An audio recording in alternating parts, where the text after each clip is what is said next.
बिस्मिल्लाहिर्रहमानिर्रहीम। अस्सलाम वालेकुम। पाकिस्तान टुडे के साथ मैं हूं मंसूर आजम काजी। नाज़रीन, ऑडियो लीक्स का मामला हुकूमत ने जस्टिस काजी फ़ायज़ ईसा की सरबराही में एक 3 रुकनी कमीशन बना दिया है और ये जो कमीशन है ये जजेस के मुताल्लिक ऑडियो लीक्स की इंक्वायरी करेगा। दूसरी तरफ आर्मी चीफ ने बड़ा कैटेगोरिकली कहा है कि जो इंसिडेंट्स हुए हैं 9 मई को, उनको लेकर इन्वेस्टिगेशन आर्मी एक्ट के तहत हो रही है। इसमें 2 सिनेरियोज हैं। एक, वो इंस्टॉलेशंस जो सिविल इंस्टॉलेशंस हैं वहाँ पर एटीसी के थ्रू इन्वेस्टिगेट किया जाएगा और ट्रायल किया जाएगा, और वो तनसीबात जो आर्मी की हैं, जो इस्टेब्लिशमेंट रिलेटेड हैं, जो डिफेंस रिलेटेड हैं, वहाँ पर आर्मी एक्ट के तहत उस पर कार्रवाई की जाएगी। प्रोग्राम के पहले हिस्से में इस पे बात करते हैं। I am very grateful. इस वक्त ज्वाइन किया है जस्टिस रिटायर्ड शाइक उस्मानी साहब ने, one of the very well renowned legal expert. Sir, बहुत शुक्रिया आपके टाइम देने का। सर, सबसे पहला सवाल, सिविलियंस को मिलिट्री कोर्ट के अंदर ट्रायल करना और ये चीज़ जो इस वक्त कही जा रही है, सर कानून इस बारे में क्या कहता है जी?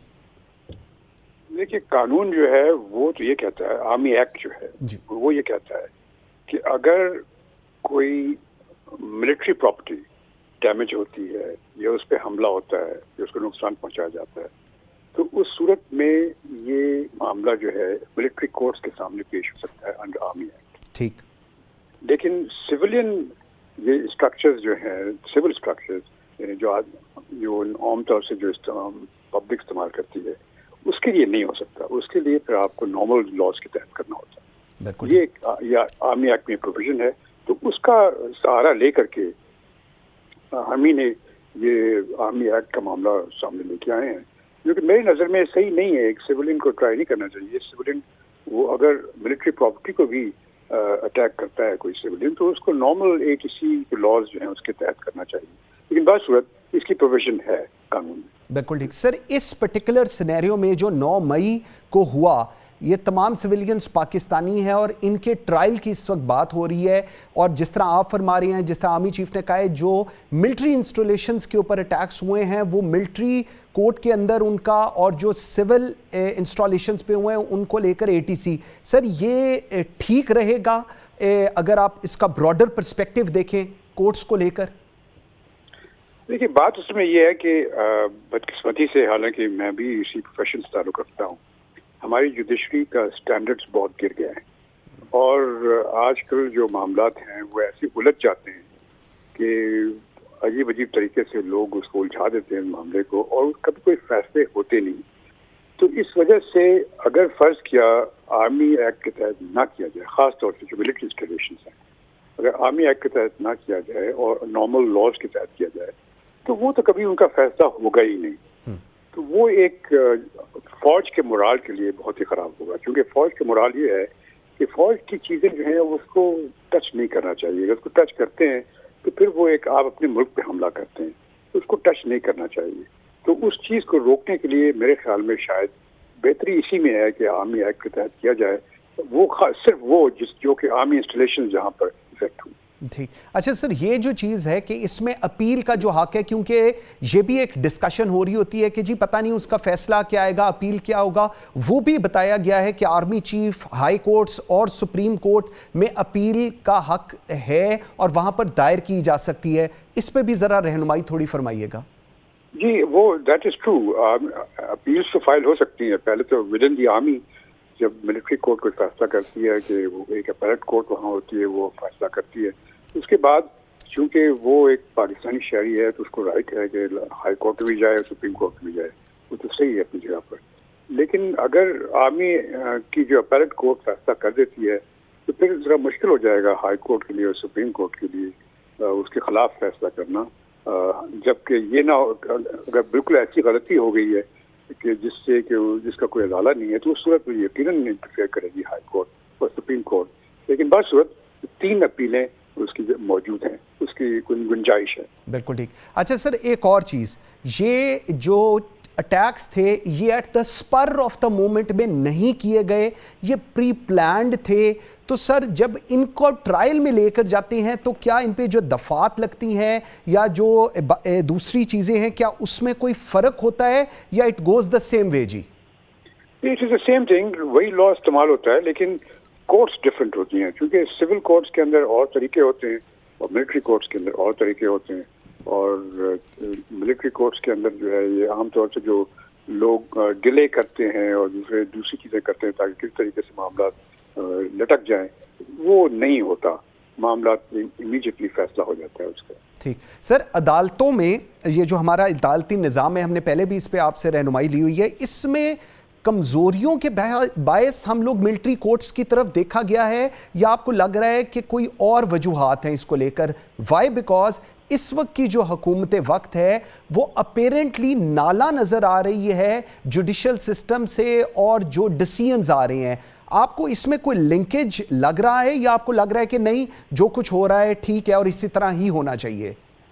नहीं, देखिए, होना तो नहीं चाहिए। मैंने आपसे शुरू में कह दिया था कि आर्मी एक्ट के तहत ट्रायल सिविलियंस का नहीं होना चाहिए, लेकिन चूंकि हमारा जुडिशल निज़ाम जो है पिछले चंद सालों में इतना उसका जो लेवल इतना गिर गया है कि उसमें डिसीजन होते ही नहीं है, फैसले कोई होते नहीं है। 10-10 साल 15-15 साल केसेस चलते हैं, तो उस तरह से तो वो उसका मकसद फौत हो जाता है ट्रायल का। तो ये ट्रायल का मकसद ये होता है कि आप ट्रायल करें और फौरन सजा दें, ताकि लोग पता चले कि अगर आप कोई गलत काम करते हैं तो आपको उसकी सजा मिल सकती है। अगर आपको सजा नहीं मिल सकती तो फिर फायदा क्या है? तो इसलिए ये चीज़ सामने आई है। तो अगर आप चाहते हैं, अगर लोग, हमारी गवर्नमेंट चाहती है, हमारी पब्लिक चाहती है कि मिलिट्री कोर्ट्स बिल्कुल कभी ना आए, तो उनको चाहिए कि ऐसा सिस्टम, जुडिशल सिस्टम इम्प्रूव करें ताकि वो फैसले जल्दी हों और इसकी जरूरत ही न पड़े कि मिलिट्री कोर्ट के सामने केस लाया जाए। सर, जिस तरह अभी आप फरमा रहे हैं, टाइमलाइन का सबसे बड़ा एक इशू है कि जो नॉर्मल कोर्ट्स में versus military courts. Sir, military courts की जो टाइमलाइन है उसको आप किस तरह डिफाइन कर रहे हैं, और अगर वो बाद में चली जाती हैं अपील के अंदर केसेस, वो इवेंचुअली हाई कोर्ट्स और सुप्रीम कोर्ट में जाते हैं, इसको फिर आप कैसे टैग अलॉन्ग करेंगे? इस पे आपका क्या एनालिसिस होगा? देखिए, हाई कोर्ट में एक दफा केस चला गया फिर तो और बात है, लेकिन जैसे मैंने आपसे अभी अर्ज किया था कि अगर एक मिलिट्री कोर्ट का फैसला हो जाता है और उसके बाद उसकी अपीलेट कोर्ट जो होती है, मिलिट्री अपीलेट कोर्ट, वो भी फैसला कर देती है उसी तरह का, तो उस सूरत में फिर हाई कोर्ट के लिए उसमें इंटरफेयर करना इतना आसान नहीं होता। क्योंकि अगर दो कोर्ट्स ने उसको देखा है तो उसके बाद हाई कोर्ट मुश्किल से हल, जब तक कि ऐसा ना हो कि बिल्कुल बहुत ही जबरदस्त किस्म की गलती हो गई हो और नाइंसाफी हो गई हो, उस सूरत में यकीनन वो इंटरफेयर करेगी हाई कोर्ट और सुप्रीम कोर्ट। बिल्कुल ठीक। अच्छा सर, थोड़ा सा ऑडियो लीक्स का बताइएगा। ये जो अब कमीशन बनाया है जिसको हेड काजी फैज़ ईसा साहब कर रहे हैं, 3 रुकनी कमीशन है, और ये एक कमीशन जजेस से मुतालिक ऑडियो लीक्स की इंक्वायरी करेगा। इसमें 2-3 बड़े मेजर सवालात हैं जो उठाए जा रहे हैं कि चीफ जस्टिस को ऑन बोर्ड नहीं लिया गया, ऑल्दो ये डिसीजन है, राइट है हुकूमत का कि वो कमीशन में जिस मर्जी को करे, लेकिन इसको आप किस तनाजुर में देख रहे हैं इस कमीशन को? जी देखिए, टेक्निकली तो गवर्नमेंट के पास पावर्स हैं कि वो कमीशन मुकर्रर कर सकते हैं और उनको चीफ जस्टिस से पूछने की जरूरत नहीं है टेक्निकली। लेकिन उसूलन ये जब आप किसी जज को अपॉइंट करते हैं किसी इंक्वायरी कमेटी में, तो आपको चाहिए कि आप चीफ जस्टिस को कंसल्ट करें। ये एक मॉरल ऑब्लिगेशन है। वो अगर नहीं ऑब्जर्व करते, क्योंकि आजकल आपको पता है कि तसल चल रही है चीफ जस्टिस में और गवर्नमेंट में, तो उन्होंने मुनासिब नहीं समझा, और ख़ास तौर से जब वो एक ऐसे जज को अपॉइंट किया उन्होंने कमीशन का हेड जो कि जिसके साथ रिलेशनशिप उसकी चीफ जस्टिस के साथ इतनी अच्छी नहीं है, तो उस सूरत में तो मेरे ख्याल में उन्होंने बेहतर यही समझा कि चीफ जस्टिस को कंसल्ट नहीं करना चाहिए। ठीक। लास्ट सर, मुझे ज़रा बताइए कि ये इस्तीफ़ों को लेकर सर आजकल चल रहा है, कानून क्या कहता है सर? क्योंकि पहले इस्तीफे हुए, एक्सेप्ट नहीं हुए, बाद में स्पीकर ने एक्सेप्ट कर लिए, उसके बाद नोटिफिकेशन इशू हो गया इलेक्शन कमीशन ऑफ पाकिस्तान का, बाद में लाहौर हाई कोर्ट में अब दोबारा डायरेक्शन दी है स्पीकर को। सर, ये पूरा प्रोसेस क्या होगा?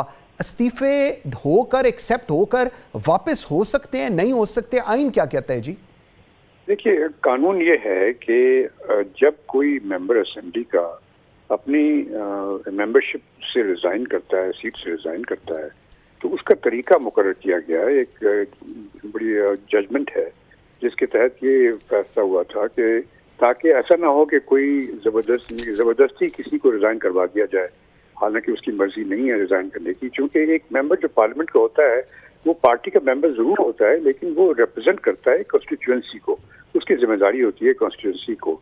तो इस वजह से जरूरी होता है कि ये जब कोई आदमी रिजाइन करे तो वो रिजाइन सचमुच कर रहा है और बगैर किसी प्रेशर के कर रहा है। तो इसके लिए जो रूल लॉ है वो ये है, जो एक डिसीजन था कोर्ट का, कि वो जो आदमी रिजाइन करता है उसको चाहिए कि वो अपनी इन राइटिंग, इन हैंड, यानी टाइप करके नहीं बल्कि अपने हाथ से लिख करके वो पेश हो स्पीकर के सामने, और स्पीकर के सामने कहे कि मैं रिजाइन कर रहा हूँ। तो उस वक्त में speaker will be bound to accept resignation.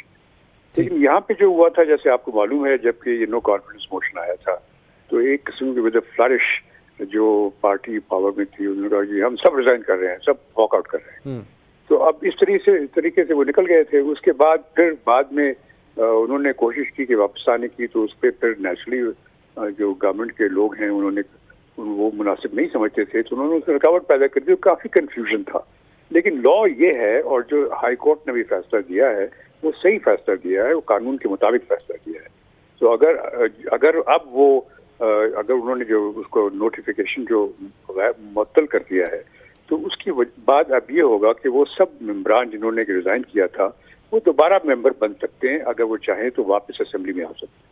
और इसका डिसीजन सर अब स्पीकर नेशनल असेंबली के पास है, क्योंकि वो अब दोबारा इनको सुनेगा और वो डिसाइड करेंगे। जी बिल्कुल, हाँ बिल्कुल ठीक है। जस्टिस शाहिद उस्मानी साहब, बहुत शुक्रिया जी आपके टाइम देने का, आई एम वेरी ग्रेटफुल। नाज़रीन, लेते हैं जी ब्रेक से जिस वक्त वापस आते हैं तो कंटिन्यू करेंगे, और बैरिस्टर एतजाज़ एहसन साहब मेरे साथ होंगे, मेरे साथ रहिएगा।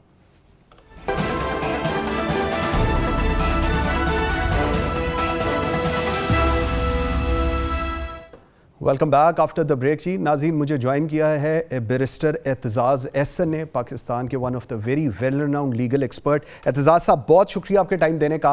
एतजाज़ साहब, ऑडियो लीक्स कमीशन सरबराही जस्टिस काजी फ़ायज़ ईसा साहब, सर सबसे पहला सवाल, किस कानून के तहत ऑडियो रिकॉर्डिंग पाकिस्तान में हो रही है?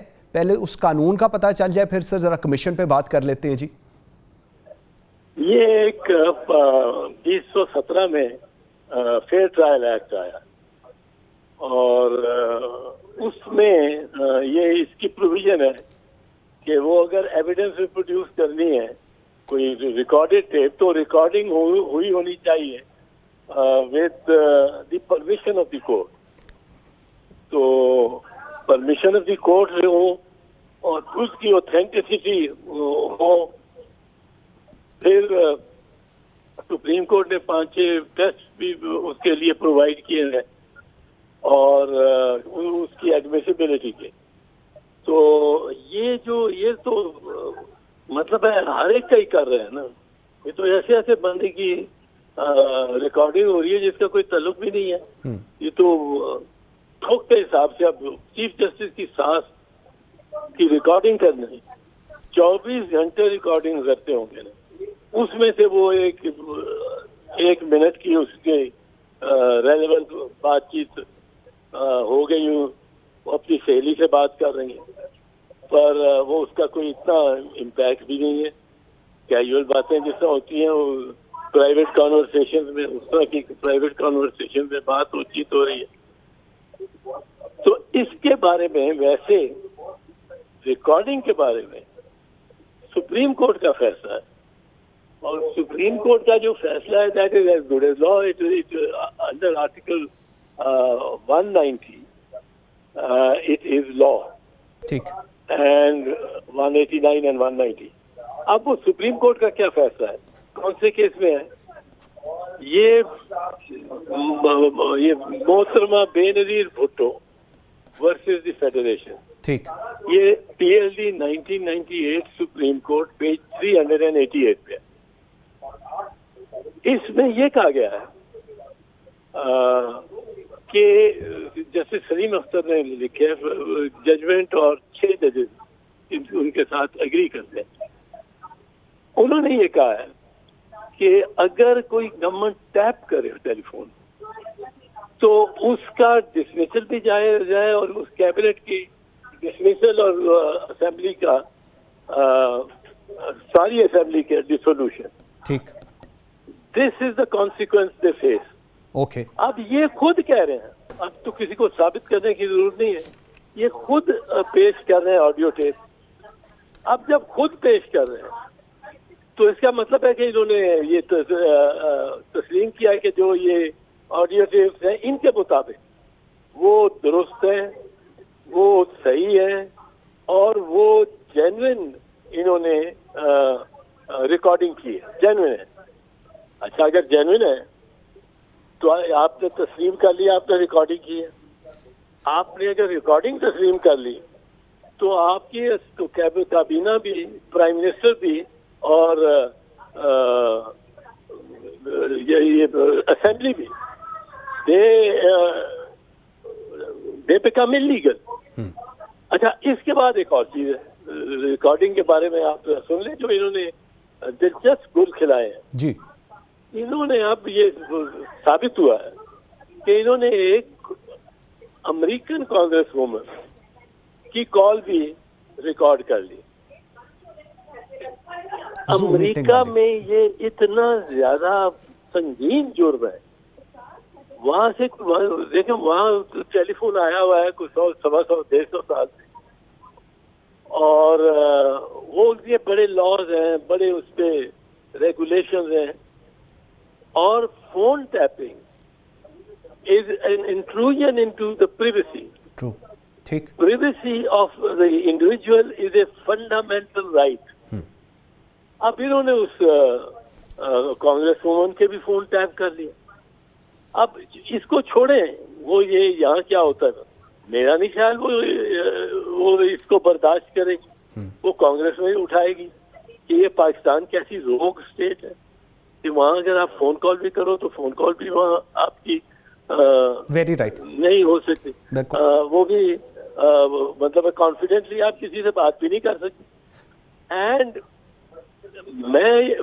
मुझे ये खदशा है कि ये जो 4-5 गुजरा जो इस फोन टैपिंग में डायरेक्टली इन्वॉल्व है और कांग्रेस वुमन की फोन टैपिंग में इन्वॉल्व, और उसको पे फखरिया तौर पे उसको पब्लिक कर रहे हैं, या तो छुपा ही रहे हो, ये पब्लिक कर रहे हैं खुद। ये वुज़रा इनमें से लॉ मिनिस्टर है, इनमें इंटीरियर मिनिस्टर है, इनमें डिफेंस मिनिस्टर है, इनमें प्राइम मिनिस्टर, इनके तो वहाँ सबपीना जारी हो जाते हैं अमेरिका में। सर, दो चीजें आप जिस तरह अभी फरमा रहे हैं, एक तो सर मुझे ये बताइएगा, परमिशन फ्रॉम द कोर्ट आपने कहा और वो अपेरेंटली पास नहीं है इनके। दूसरा, हुकूमत वक्त इस चीज़ को मान कर ही उन्होंने ये कमीशन बनाया है जिसका सरप्राइज उन्होंने काजी फायज ईसा साहब को दिया है। सर, इसका एंड रिजल्ट आप क्या देख रहे हैं इस पूरे सिनेरियो का, जो इस वक्त हुकूमत एक केस बनाकर इस in form of a commission सबके सामने लेकर आई है? जी, मेरे ख्याल में पहली तो बात है, मेरा नहीं ख्याल Qazi Faez Isa will sit on this commission. उसकी 2-3 वजूहत हैं।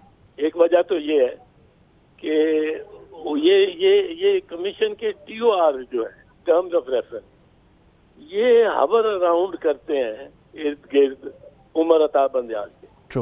उसकी सास का भी इन्होंने फोरेंसिक करना है इस कमीशन ने, सास की आवाज का भी। अब ये फैज ईसा का कॉन्फ्लिक्ट ये है कि जब काजी फैज का केस था तो उसमें उमर अता बंदयाल ने उसके खिलाफ वोट किया।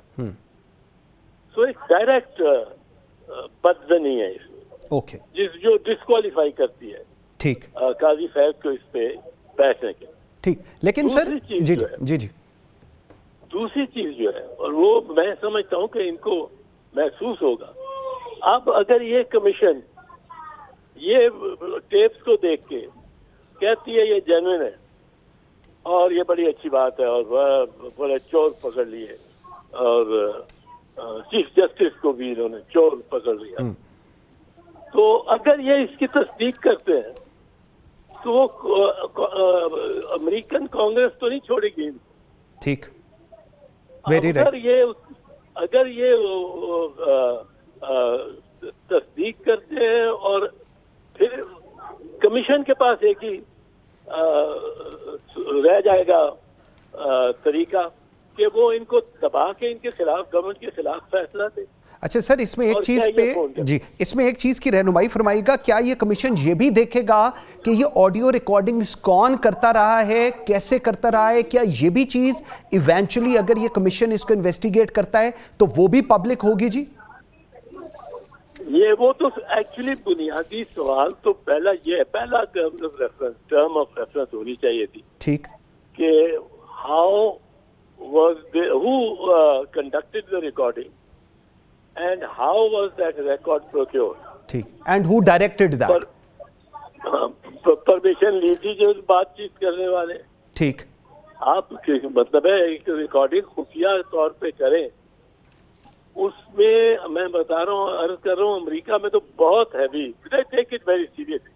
ठीक, कॉर्पोरेशन है मल्टी बिलियन डॉलर की, वो ये तो नहीं चाहते कि उनके टेलीफोन बग होते रहे। बिल्कुल सही। अच्छा सर, और इसमें मल्टी बिलियन डॉलर के कॉन्ट्रैक्ट्स होते हैं। बिल्कुल ऐसे ही सर, इसमें मुझे जरा ये बताइएगा कि एक तो जजेस की ऑडियो रिकॉर्डिंग्स है, एक उनकी फैमिली की है, जिस तरह अभी आप भी फरमा रहे हैं चीफ जस्टिस की सास एंड ऑल दैट, फैमिली की रिकॉर्डिंग्स जो पर्सनल है, जिनका कोई ताल्लुक नहीं पूरी जुडिशल सिस्टम से या इनके फैसलों से या किसी भी चीज से, उन रिकॉर्डिंग्स को किस तरह इस्तेमाल किया जा सकता है इस सारे सिनेरियो के अंदर? दो खवातीन जो घर में रहती हैं, उनकी आपस की बात है, सारों की बेगमात डिस्कशन करती हैं पॉलिटिकल, मतलब उसको किस तरह इंडल्ज किया जाएगा इस पूरे सिनेरियो में? कारी साहब, एक चीज आपको बताऊं सर, वो जो फैसला है ना बड़ा डिफिनेटिव है, इन्होंने पढ़ा नहीं है। काश ये लॉ मिनिस्टर साहब और ये दीगरान पढ़ लेते। बेनजीर भुट्टो वर्सेस फेडरेशन में इस पे 5-6 सफ़े पे बड़ी डीप कंसिडरेशन और लॉ उन्होंने लिए देखा, जायजा लिया लॉ का, बरतानिया का भी, अमेरिका का भी, इंडिया का भी, बड़ा सारा। उसमें उनकी कंक्लूजन ये नहीं है कि सिर्फ अगर जज का आप फोन टैप करते हो तो फिर आपकी गवर्नमेंट खत्म हो जाती है, और ये अलोन, ये ग्राउंड, अकेला यही ग्राउंड काफी है उस हुकूमत के तस्खीर को जस्टिफाई करने के लिए। ठीक, वो ये वो जो ये लॉ है। अब इस पे इन लोगों ने हमारी जग हाई करा देनी है। पाकिस्तान से मुल्क का रहेगा क्या जब ये कहेंगे कि, जब वो कांग्रेस में कहेंगे कि भाई you have to secure me private line.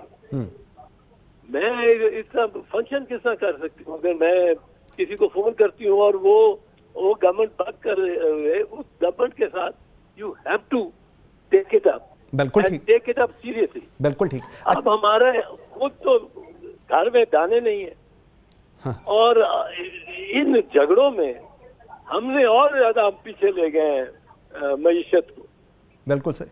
अच्छा सर, एक और चीज़, ये जो 9 मई के इंसिडेंट्स हैं, इनको लेकर दो चीज़ें सामने आ रही हैं। एक कि जो मिलिट्री इंस्टॉलेशंस के ऊपर अटैक हुए हैं उनको मिलिट्री कोर्ट्स एंड अकॉर्डिंगली उस तरह इन्वेस्टिगेट किया जाएगा। जो सिविल एरियाज पर हुए हैं उनको under anti terrorist courts investigate किया जाएगा और ट्रायल किया जाएगा।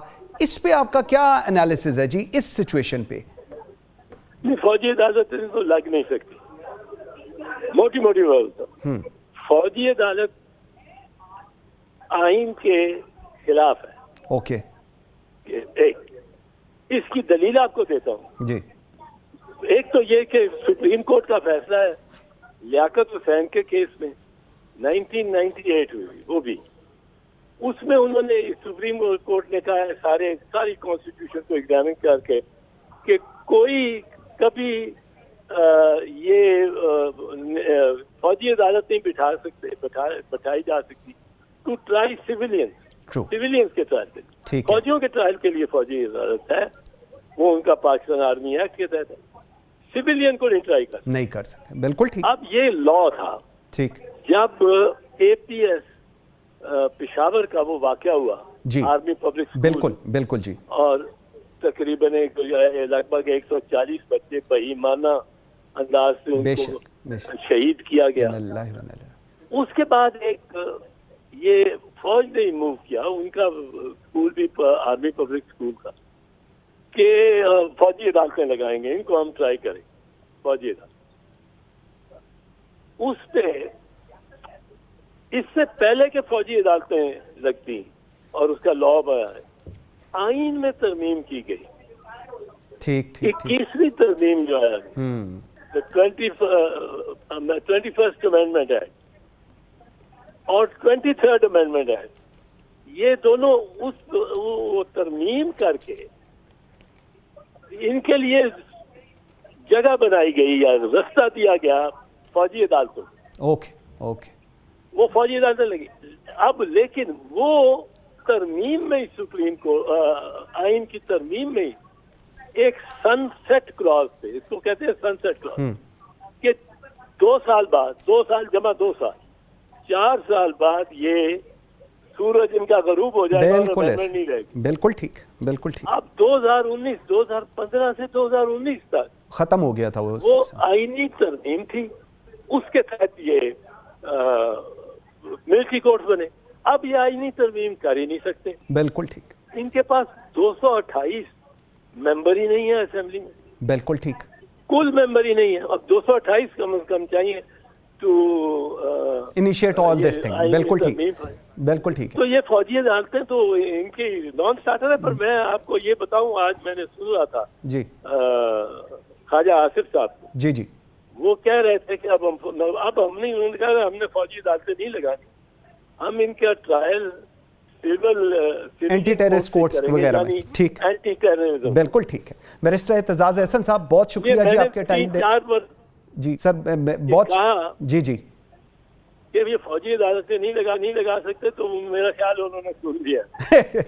बिल्कुल ठीक है। एतजाज साहब, बहुत शुक्रिया जी आपके टाइम, वेरी ग्रेटफुल। नाज़रीन, एक ब्रेक लेते हैं जी, ब्रेक से वापस आते हैं तो ज़रा पॉलिटिकल डिस्कशन करते हैं इस पूरे सिनेरियो को लेकर। नज़ीर लगारी साहब मेरे साथ होंगे, सीनियर तज्जियाकार, और अमीर अब्बास सीनियर तज्जियाकार मेरे साथ होंगे। जी मेरे साथ रहिएगा।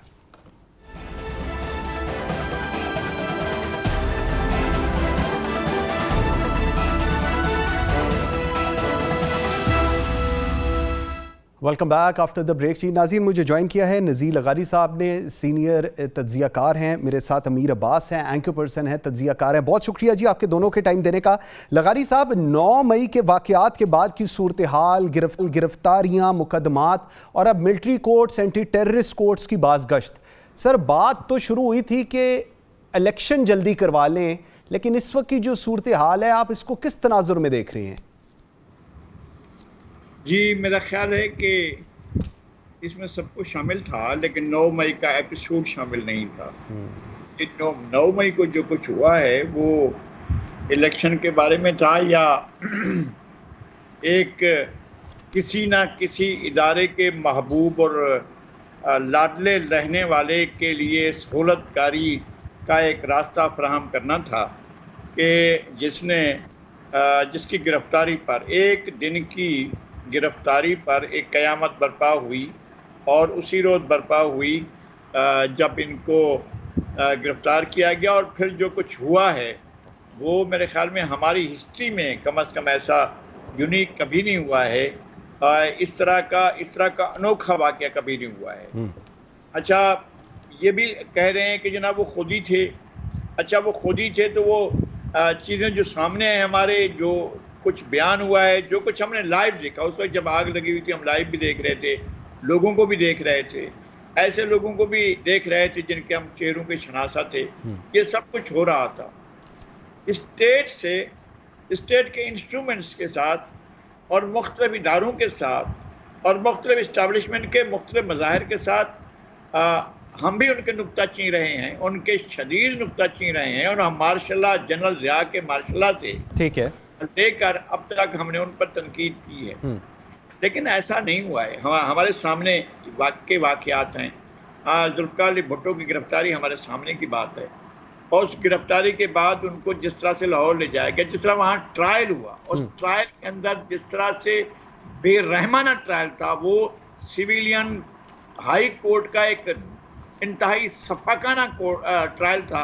वो ट्रायल हमारे सामने हुआ है। ठीक। और हमारे सामने ये हुआ कि जब कज़ाफ़ी स्टेडियम में लहू लहान बेगम नुसरत भुट्टो की सेहत के बारे में उन्होंने पूछा, तो किस तरह से चीफ जस्टिस मौलवी मुश्ताक हुसैन ने एक अलग कटहरा बनवाया और कहा कि अब जब भी ट्रायल होगा तो इस कटहरे में भुट्टो को खड़े होकर इस ट्रायल का सामना करना। भाई ये हमारे सबको ठीक। और एक लाडले के एक रात की गिरफ्तारी पर जो कयामत बर्पा हुई वो भी हमने देखी, हमारे सामने की बात है। और जो लोग थे उनको भी हमने देखा। मैं नहीं कहता पॉइंट आ गया, सारे लोग ठीक जानता था, ठीक, लेकिन बहरहाल वो उन्हीं के लोग थे जो सब कुछ होता रहा है।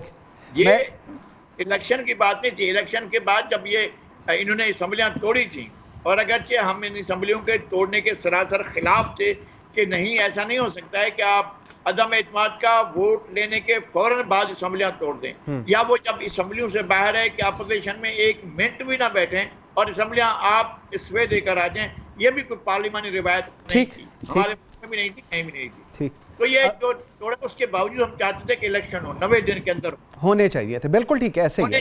मैं जरा ये आपकी मेरी गुजारिश जो है वो एक मिनट शायद आधा मिनट और लगेगा जी प्लीज। ये कि जब हाई कोर्ट ने सुप्रीम कोर्ट ने ये मामला अपने हाथ में लिया और उसका 1 मार्च को फैसला दिया तो 1.5 महीना बाकी था। वो अगले 14 अप्रैल तक 1 मार्च को फैसला देते, अगले 14 अप्रैल की डेट दे देते, और उससे पहले कि जितने भी आप उठाकर देख लें, हम यही कह रहे हैं कि 14 अप्रैल तक आप 90 दिन के अंदर करा लें। जब 90 दिन के ऊपर क्रॉस किया गया और 106 दिन की डेट दी गई, तो फिर हमने कहा है कि ठीक है, अब आइन की जो मुद्दत है वो क्रॉस हो चुकी है, और उस पर पीटीआई भी मान गई, इमरान खान भी मान गए, आरिफ अलवी भी मान गए और सुप्रीम कोर्ट भी मान गई। तब हमने कहा है कि आपने 90 दिन की मुद्दत क्रॉस कर ली, अब जो भी होता रहे। अब बात आगे जा चुकी है। ओके। और ये बात आगे पहले भी जा चुकी है। ठीक हो गया। सुप्रीम कोर्ट खुद तारीख देती है, तो मेरे ख्याल में वो भी तारीख पॉइंट आ गया सर, पॉइंट आ गया जी, बिल्कुल ठीक है। अमीर अब्बास, एक तो आई रियली वांट कि आपका इस पे कमेंट आए कि जो बात शुरू हुई थी 9 इलेक्शन जल्दी होने हैं और 9 मई के वाकयात, अब सूरत हाल जो है सियासी गिरफ्तारियां जिसकी वजह से पीटीआई के जितनी सीनियर लीडरशिप है एक्सेप्ट देन इमरान खान वो ज़ेर तसल्सल है, और इस क्रैकडाउन से क्या हासिल किया जा रहा है? ये जो व्यू पॉइंट दिया जा रहा है कि जी पीटीआई को डिसमेंटल करने की कोशिश की जा रही है, इस पे क्या रिस्पॉन्ड करेंगे? बहुत शुक्रिया काजी साहब। पहला जो आपने फरमाया कि मामला शुरू हुआ था इंतखाबात से, तो वो जो कहते हैं ना कि ये उम्मत खराफात में खो गई, असल मामला तो था काजी साहब इंतखाबात का। ट्रू। और हम इस वक्त पड़ गए हैं एक फरूई बहस में, चूँकि हब्स माशरे में पैदा कर दी गई है, घुटन पैदा कर दी गई है, एक सफोकेशन है, एक जमात को स्ट्रैंगुलेट किया जा रहा है। स्ट्रैंगुलेट का मतलब होता है किसी के गले में फंदा डाल के आप यूँ उसको खींचते, और उधर से लावा पकता जा रहा है, नफ़रतें बढ़ती जा रही हैं, रियासती इदारों से शिकायत शिकवे बढ़ते जा रहे हैं। चले मैं कोई और लफ्ज़ इस्तेमाल नहीं करता, शिकायत का लफ्ज़ तो इस्तेमाल कर सकते हैं ना, बिल्कुल लफ्ज़ वो बढ़ते जा रहे हैं। तो यहाँ पे किसने फिर सोचना था कि कहाँ पे गलत हो रहा है और क्यों गलत हो रहा है? जैसे अभी लगारी साहब ने तारीख बताई कि नुसरत भुट्टो के साथ क्या हुआ, और अयूबी आमरीत से लेके और ज़ियाई आमरीत से लेके और मुशर्रफ के बाइस्लाम होने से लेकर आज तक जो एक ही मसला था इस मुल्क का, और वो था कि सिविलियन सुपरमेसी होनी चाहिए। सियासी जमातों को और सियासतदानों को हक मिलना चाहिए कि वो मुल्क के फैसले करें। एक इंडिजिनस पॉलिटिक्स होनी चाहिए, ना गैर फितरी तौर पर सियासी जमातों को और सियासतदानों को तख्लीक करना चाहिए, ना सियासी जमातों और सियासतदानों को अननेचुरल गैर फितरी डेथ मौत का शिकार करना चाहिए। ये दोनों काम करके देख लिए। यानी भुट्टो को गैर फितरी मौत का शिकार किया, क्या भुट्टो के जिस्म से तो आपने जान छुड़वा ली। भुट्टो आज मौजूद है, बिल्कुल ऐसे। आज 60 साल के बाद भी उसकी पार्टी भुट्टो की पार्टी भुट्टो के नाम से सियासत कर रही है ना। नवाज शरीफ को आपने माइनस करने की कोशिश की, नवाज शरीफ कम बैक कर गया, और ऐसा कम बैक किया कि आज उसकी पार्टी पावर में है। आपने नैप को बंद किया, एएनपी वापस आई, वो वफाकी हुकूमत में भी बरसर इक़्तिदार आती रही और सूबाई हुकूमत में भी बरसर इक़्तिदार आती रही। ठीक। तो ये तजर्बे तो कहीं कामयाब नहीं हो सके हैं। देखिए, सियासतदान को बोलने का हक होता है। यह नहीं हो सकता कि आप उसके लफ्ज़ों के ऊपर एक पैमाना लेकर बैठ जाएं और एक एक सेंटीमीटर कसना शुरू कर दें कि ये बोल रहा है, गलत बोल रहा है, सही बोल रहा है। भाई वो सियासतदान है, वो बात करेगा, वो शिकवा भी करेगा, वो नैरेटिव भी बनाएगा। ये नहीं हो सकता कि आप उसको लिखा हुआ स्क्रिप्ट ला के दे दें। ये आमरीत में तो हो सकता है कि आप कंट्रोल्ड डेमोक्रेसी बना दें, आप कंट्रोल्ड पॉलिटिकल एक्टिविटीज बना दें, आप सियासतदानों को कहें कि ये है पत्थरनामा, यही पढ़ोगे तुम, ये तकरीर करोगे, ये प्रेस कॉन्फ्रेंस करोगे, ये होगा तुम्हारा बयानिया। भाई वो अपनी बात करेगा, वो कहीं गलत भी कर जाएगा, वो कहीं पे अफरात व तफरीद का शिकार भी हो जाएगा, लेकिन ये पूरी दुनिया में होता है, ऐसा तो नहीं है। सो दोनों तरफ से देखने की जरूरत है। ठीक। सियासतदानों की जो खामियां हैं उनका भी कोई शुमार नहीं है, उनके भी एक इनडेफिनेट उनकी हिमाकतों की और उनकी गलतियों की फहरिस्त है। इसी तरह से इस्टेब्लिशमेंट के भी कारनामे कोई बहुत शानदार और जमहूरियत के शायान शान नहीं है। सो दोनों तरफ से इस बात के ऊपर रेट्रोस्पेक्शन होनी चाहिए कि कहाँ कहाँ पे गलतियाँ हैं। बिल्कुल सही। लेकिन बहरहाल सियासतदान बहुत कमज़ोर है पाकिस्तान के अंदर, थर्ड वर्ल्ड फ्रेजाइल डेमोक्रेसी है, बहुत कमज़ोर है। तरस आ रहा है अब तो हमें पाकिस्तान के जो हुकूमत में, मैं आपको सच बताऊं काजी साहब, मुझे इमरान खान से ज़्यादा जिस पर तरस आ रहा है ना, वो हुकूमत में बैठे हुए सियासतदान। सही। वो सब कुछ होता हुआ देख रहे हैं, वो कुछ नहीं कर पा रहे। The feelings are mutual. Imran Khan काबिले तरस नहीं है, बिल्कुल जितना काबिले तरस हो चुके हैं। हाँ लगारी साहब, ये जो अभी बात हो रही है सर, और इस वक्त एक एंटी इस्टेब्लिशमेंट नैरेटिव की जंग पीटीआई के अंदर भी चल रही है। इमरान खान साहब कह रहे हैं कि जो लोग हमें छोड़ के जा रहे हैं उनके ऊपर बहुत प्रेशर है, लेकिन जब हम इन तमाम लोगों की वीडियोस देख तो अपेरेंटली ऐसा लग रहा है कि वो कह रहे हैं कि जी हम सोच भी नहीं सकते थे कि ये सब कुछ 9 मई को होगा, और हमारा ज़मीर हमें इजाज़त नहीं देता कि हम इस सूरत हाल में इमरान खान या पाकिस्तान तहरीक इंसाफ का साथ दें या उससे मुंसलिक हों। क्या कहते हैं आप? देखिए, हमने माजी में भी छोड़ने वाले देखे, 40 साल पहले देखे, 45 साल पहले देखे, हमने 30 साल पहले देखे, हमने 20 साल पहले देखे, जो पार्टियों को छोड़ते हैं और छोड़कर चले जाते हैं वो भी देखे। और जो इस पार्टी में, जो इमरान खान की पार्टी है, इसमें 5 साल पहले वाले भी देखे, 6 साल पहले वाले भी देखे, 7 साल पहले भी देखे, वो जहाज़ों में बैठ कर आने वाले भी देखे, पकड़ कर लाए जाने वाले भी देखे, एक लोगों को ख्वाब दिखा कर के सराय की सुबह बना रहे हैं, उनको लेकर फिर इस टोकरी में डालते हुए भी देखे। ये सारा कुछ देख लिया हमने। पाकिस्तान की सियासत का एक बड़ा उनसर यही है, वो जब उनको कहा जाएगा वो छोड़ कर आ जाएंगे, जब कहा जाएगा वो कहीं बैठ जाएंगे। ये एक तो ये उनसर है। लेकिन बात ये है कि जो कुछ खान साहब ने किया है, ऐसा मैं माजी के लोगों के बारे में कहता हूँ। देखें, जुल्म सबके साथ हुआ है। आखिरी बड़ी बगावत और बड़ी बड़ी लड़ाई जो है वो बंगालियों ने लड़ी थी, बिल्कुल, और उन्होंने बाकायदा अलहदगी अख्तियार की थी। लेकिन ऐसी बगावत, ऐसी लड़ाई और लोगों ने नहीं लड़ी है, लोगों पर सलत हुई है। मैंने सिंध में देखा है, मैंने कई दफा कह चुका हूँ, मैंने कादरी अहमद में 1 घंटे में 100 के करीब लोगों को गोलियां लगते हुए और 57 लोगों को एक ही वक्त में मरते हुए देखा है। मैंने देखा है। मैंने साथ में देखा है कि दादू में, मेहर में, जोही में, खैरपना में, मैंने लाड़काना में लोगों को गोलियों के सामने खड़े हुए और मरते हुए देखा है। ये एक तरफ बात थी। मैंने जुल्फकार अली भुट्टो की फांसी का दिन देखा है। लगारी साहब की जी आवाज़ नहीं आ रही। अमीर अब्बास, ये जो अभी लगारी साहब बात कर रहे हैं और बगावत की जिस तरह बात कर रहे हैं कि बगावत हुई और ये कराई गई, इस सारी सूरत हाल में हम आप देखते हैं कि निगरान सेटअप जो केयर टेकर होता है, सेटअप जो इस वक्त पंजाब का है, वो अपने आप को खैर निगरान नहीं मानते। निगरान सेटअप इस वक्त पूरी कोशिश कर रहा है कि वो पाकिस्तान तहरीक इंसाफ को कलअदम तंजीम, सियासी जमात डिक्लेयर कराए, और इसमें कहा जा रहा है और भी बहुत सारे लोगों की ख्वाहिशें हैं। आप इसको कैसे देख रहे हैं एक सियासी जमात के तनाजुर में?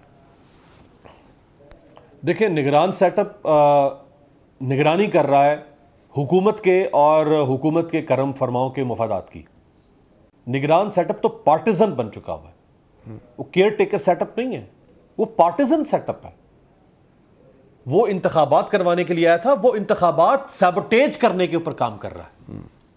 वो शफाफियत लाने के लिए आया था, वो इसमें तासुब और असबियत पैदा करने के ऊपर काम कर रहा है।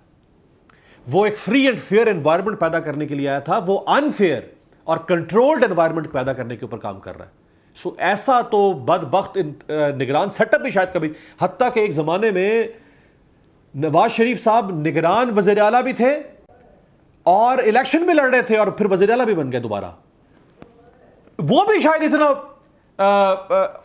बाइस किस्म का सेटअप नहीं होगा जितना ये बाइस सेटअप बन चुका हुआ है। जिसका चीफ मिनिस्टर से लेके इंफॉर्मेशन मिनिस्टर सारे खुलकर सामने आ गए हुए हैं। देखिए, जो माजी के मजालिम का जैसे लगारी साहब जिक्र कर रहे थे, माजी के में अगर मजालिम हुए सियासतदानों के ऊपर, तो क्या हम ये कहना चाह रहे हैं कि चूंकि माजी में भी सियासतदानों ने जुल्म बर्दाश्त किया, या उन्होंने जबर बर्दाश्त किया, या उन्होंने अगर फस्तायत को बर्दाश्त किया, या अगर उन्हें किसी ने ये नारा नहीं लगाया, किसी ने नहीं लगाया, किसी ने जाकर एक पत्थर भी नहीं फेंका किसी फौजी के, बिल्कुल ठीक है, एक कंकर नहीं फेंका किसी फौजी के ऊपर। ठीक, ये बाकायदा हमला और हुए हैं जी लगारी साहब, मैं आ रहा हूं, वो ठीक आपकी ही बात को एंडोर्स कर रहे हैं जी अमीर अब्बास, वही this is exactly what he is saying. जी अमीर अब्बास जी, देखें, मैं ये कह रहा था कि जिस तरह माजी में अगर हुआ, तो माजी में लोगों में गुस्सा था, सियासी जमातें रिएक्ट करती थी, लेकिन घुमा फिरा के कर देती थी, कोई और अल्फाज इस्तेमाल करती थी। नवाज शरीफ को क्या गुस्सा था कि मुझे जनरल बाजवा ने निकाल दिया, लेकिन वो क्या कहते थे, ये नहीं कहते थे कि जनरल बाजवा तुमने मुझे निकाला, शुरू में वो कहते थे मुझे क्यों निकाला। अच्छा, इसी तरह पीपल्स पार्टी भी कहीं नाम ले देती थी, कहीं नाम नहीं लेती थी, घुमा के। जरदारी साहब ने यहां ऐसे इस्लामाबाद में खड़े होकर कहा तुम्हारी ईंट सेट बचा देंगे, ये नहीं कहा राहिल शरीफ उस वक्त चीफ ऑफ आर्मी स्टाफ थे, ये नहीं कहा कि राहिल शरीफ तुम्हारी ईंट सेट बचा देंगे। सो इमरान खान ने कुछ बातें खुल के कह दी, वो नहीं कह पा रहे थे, वो नहीं थी। असल इशू तो ये है ना कि आपने इस मुल्क में एक सिविलियन सुपरमेसी और मिलिट्री एस्टैब्लिशमेंट, इसके दरमियान जो पॉइंट आ ताल्लुक गया, है, ठीक, उस ताल्लुक को डिफाइन करना है। लगारी साहब ठीक हो गया, लगारी साहब ठीक, लगारी साहब मुझे जरा शॉर्टली बताइएगा, ये जो अब लाहौर हाई कोर्ट ने डायरेक्शंस दी है स्पीकर नेशनल असेंबली को, ये जो रिजाइन्स हुए एंड ऑल दैट, इसको आप क्या देख रही हैं? क्या स्पीकर अलाउ करेंगे इन तमाम लोगों को वापस जाना असेंबली के अंदर? शॉर्टली जरा इस पे कमेंट कीजिएगा जी। अगर स्पीकर इससे पहले बुला चुके हैं और वो इनकार कर चुके हैं, तो फिर इनका मतलब है इनकार कर चुके हैं। स्पीकर इन सबको नोटिस दे चुके हैं और बुला चुके हैं, और वो उस नोटिस को इग्नोर कर चुके हैं। अब स्पीकर की सवाबदीद है, लेकिन मैं ये चाहूँगा कि वो उनको बुलाएं और ऐवान में बिछाएं, और उनको इस बात का एहसास होना चाहिए। सियासत इसलिए नहीं होती है कि आप पार्लियामेंट को छोड़ दें। इन्होंने कभी भी अपोजिशन में, या जब से ये पार्टी थोड़ा सा ऊपर उठी है, इसने पार्लियामेंट को नहीं माना है, अपोजिशन में बैठना नहीं माना है। 34 साल में तो नहीं बैठे, 134 से तब भी नहीं बैठे। बिल्कुल ठीक हो गया, नहीं बैठे। पहला आईनी अमल हुआ इनके बारे में, तब भी नहीं माना इन्होंने, और उसको अब तक नहीं मान रहे। वो अब भी तैयार हैं कि जनरल आसिम मुनीर उनको माफ कर दें, गले लगा लें, लेकिन वो सियासतदानों से मिलने के लिए अब भी तैयार नहीं है। बिल्कुल ठीक। नज़ीर लगारी साहब बहुत शुक्रिया जी, अमीर अब्बास साहब बहुत शुक्रिया आपके time. At the end of the programme हम सबको बैठना है, सोचना है पाकिस्तान के लिए, अपनी ज़ात से निकलकर। ये सोच लेंगे तो पाकिस्तान आगे चलेगा, ये नहीं सोचेंगे तो पाकिस्तान खुदा न ख्वास्ता आगे नहीं जाएगा। मुझे मंसूर आजम का इजाज़त दीजिए, अल्लाह हाफ़िज़।